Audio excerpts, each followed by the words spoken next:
Uy, no, son demasiado, demasiado grandes, hermosos.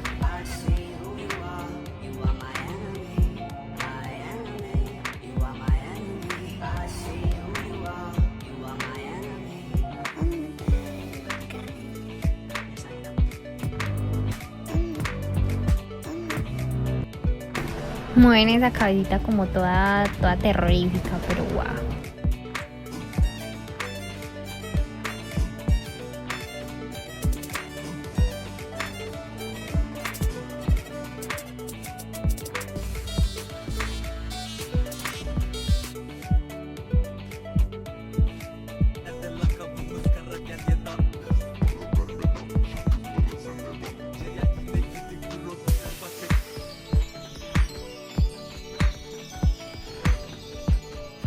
Qué impresión esta raza, o sea, son demasiado gigantes, se parece un oso polar.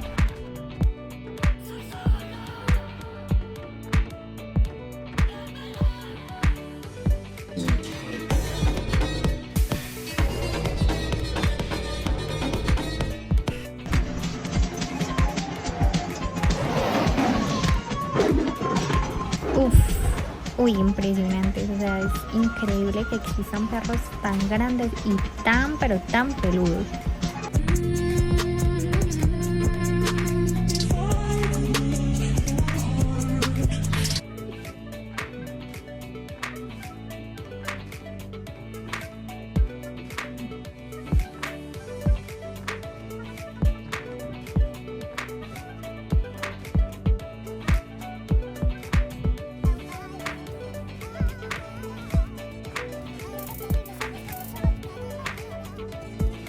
Uf, o sea, se supone que ahí todavía está cachorrita y se ve súper gigante.